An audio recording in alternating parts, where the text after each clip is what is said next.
மணப்பெண்ணின் பிரத்யேகமான திருமணம் விவாஹா தி சென்னை சில்க்ஸ். பெண்களுக்கு பாதுகாப்பு இல்லாத நிலை தமிழ்நாட்டில் இருக்கிறது. பெண் காவலருக்கு கூட இல்லை. விருகம்பாக்கத்தில் ஒரு பெண் காவலருக்கு பாலியல் தொல்லை. பத்திரிகையாளர்களுக்கு இல்லை இல்லை இல்லை இல்லை பாதுகாப்பு இல்லை. பத்திரிகையாளர் தாக்கப்படுகிறார்கள். சட்டம் ஒழுங்கு கிலோ என்ன விலை என்று கேட்கிற நிலைமை தமிழ்நாட்டில் இருக்கிறது. பத்திரிகையாளர் தாக்கப்பட்டிருக்கிறார், இதுவரை எஃப்ஐஆர் போடல. இதெல்லாம் யார் கேட்பா என்றால் டிஜிபி கேட்கணும். பிரகாஷ் சிங் கேஸோட ஜட்ஜ்மெண்ட் அதான். அதை உள்துறை அமைச்சர் அதை கவனிக்க வேண்டும். நான் குடியரசுத் தலைவரை பார்க்கிறேன். பழங்குடியின பெண்ணை இந்திய நாட்டின் முதல் குடிமகனாக இந்தியா அமர்த்தி வைத்திருக்கிறது. நான் பெருமிதத்தோடு நிற்கிறேன். இதுதாங்க திராவிடம். திராவிடம் என்கிறது ஒரு சொல் அல்ல. It's not a just known.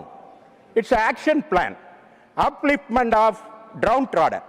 அது பேர் தான் திராவிடம். திராவிடம் என்பது அடித்தளத்து மக்களை உயர்த்துவது. இன்றைக்கு முர்மு அவர்கள் இந்திய நாட்டின் முதல் குடிமகளாக இருக்கிறார்.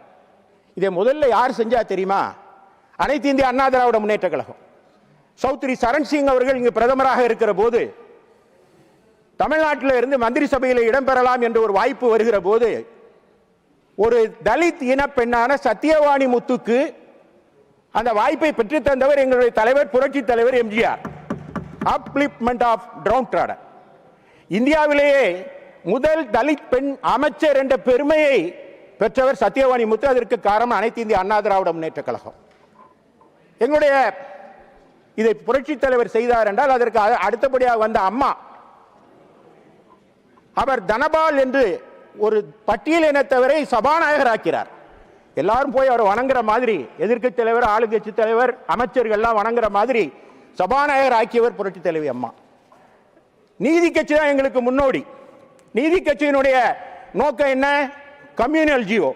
அதை செயலில் செய்து காட்டி முடித்தவர் புரட்சி தலைவி அம்மா அவர்கள். 69% இடஒதுக்கீடை பெற்று அதை 9வது அட்டவணையிலே சேர்த்து அதற்கு பாதுகாப்பு பெற்றிருந்திருக்கிறார். இப்ப பொது தொகுதியில் யார் வேணாலும் போட்டியிடலாம். ஆனால் ஒரு ரிசர்வ் தொகுதியில்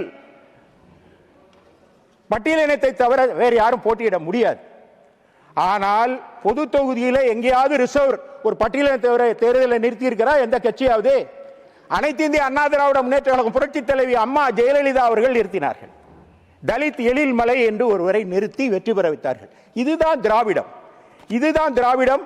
அந்த திராவிடத்து திருவிளக்காக இன்றைக்கு எடப்பாடியார் இருந்து கொண்டிருக்கிறார். இங்கே ஆதிச்சநல்லூர், அது என்னுடைய சொந்த ஊரில் இருக்கிறது, தாமிரபரணி கரையில் இருக்கிறது. தமிழர்களுடைய நாகரிகத்தை பறைசாற்ற வேண்டும் என்பதற்காக மோடி அரசாங்கம் ஆதிச்சநல்லூரை கையில் எடுத்து அதை உயர்த்துவதற்காக நிதியெல்லாம் ஒதுக்கி இருக்கிறார்கள். இந்திய ஐரோப்பிய வர்த்தக ஒப்பந்தம், அந்த ஒப்பந்தம் எங்கள் தமிழ்நாட்டில் இருக்கிற கோயம்புத்தூர், திருப்பூரில் இருக்கிற டெக்ஸ்டைலுக்கு புதிய கதவுகளை திறந்து விட்டிருக்கிறது. 1000 இருக்கட்டும், கொள்கையில் வேறுபாடு இருக்கலாம். ஆனால் நரேந்திர மோடி அவர்களை நான் ஒன்று விஷயத்திற்காக பாராட்ட விரும்புகிறேன். இந்தியா என்பது பாம்பாட்டிகளின் தேசம். அது பாம்பாட்டிகளின் தேசம் என்று சொல்லுகிற போது இன்றைக்கு உலகத்திலேயே 4வது பெரிய வர்த்தகம் பொருளாதாரமாக உயர்த்தி காட்டியவர் நரேந்திர மோடி. அதற்காக அவருக்கு நான் தலை வணங்க விரும்புகிறேன். என் பிச்சிப்பு வார்த்தைகளால் அவரை மெச்சி புகழ விரும்புகிறேன். என்ன சொல்லுவாங்க?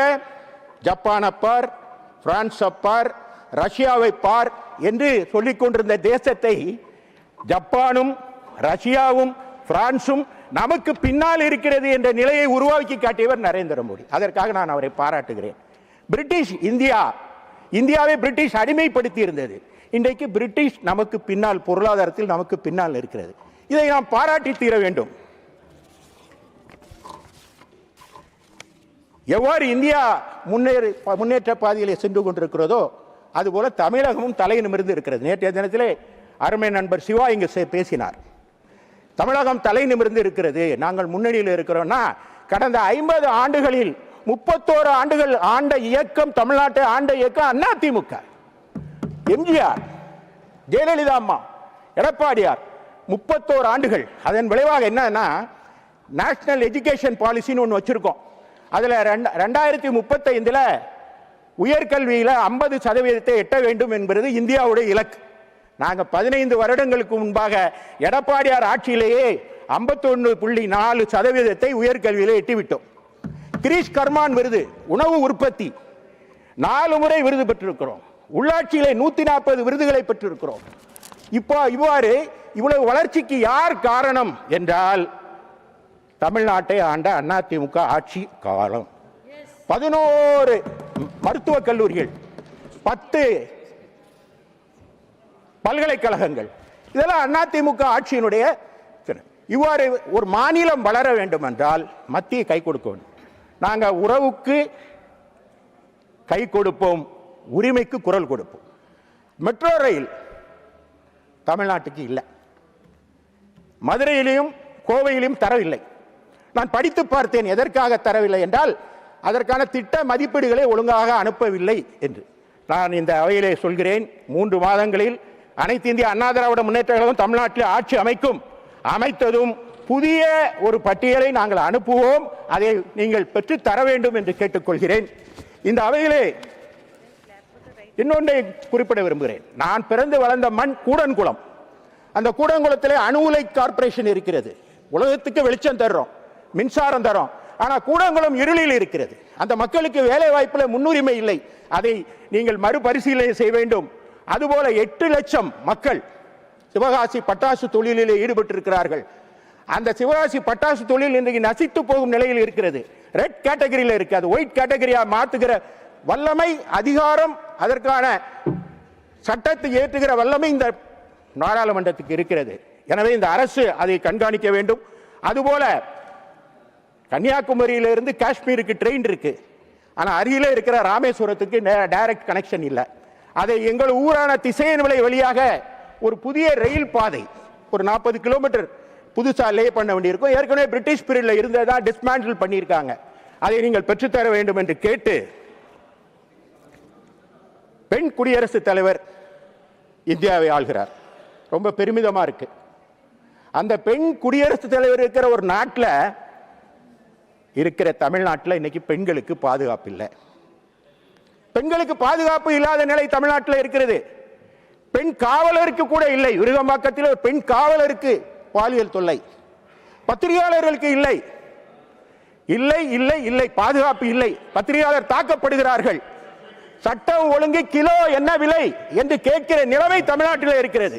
பத்திரிகையாளர் தாக்கப்பட்டிருக்கிறார், இதுவரை எஃப்ஐஆர் போடல. இதெல்லாம் யார் கேட்பா என்றால் டிஜிபி கேட்கணும். பிரகாஷ் சிங் கேஸோட ஜட்ஜ்மெண்ட் அதான். ஆனால் டைரக்டர் ஜெனரல் ஆஃப் போலீஸ் இல்லாத மாநிலம் எதுனா அது தமிழ்நாடு. எனவே அதை உள்துறை அமைச்சர் அதை கவனிக்க வேண்டும். Prakash Singh case rule of law இந்த இருக்கும் என்றால் ஏன் தமிழ்நாட்டில் மட்டும் இருக்க மாட்டேங்குது? எனவே director general of police state subject please. எனவே மிக அருமையாக 238 to 35 ஃபாலோ ப்ளீஸ். குடியரசுத் தலைவர் ஆற்றிய உரைக்கு அனைத்து இந்திய அண்ணா திராவிட முன்னேற்ற கழகத்தின் சார்பிலும் எங்களுடைய பொதுச் செயலாளர் நாளைய முதலமைச்சர் அண்ணன் எடப்பாடி கே பழனிசாமி அவர்களுடைய சார்பிலும் எங்களுடைய நெஞ்சார்ந்த நன்றியை இந்த அவைக்கு தெரிவித்து விடைபெறுகிறேன். வணக்கம். தேங்க்யூ. மணப்பெண்ணின் பிரத்யேகமான திருமணம் விவாஹா தி சென்னை சில்க்ஸ்.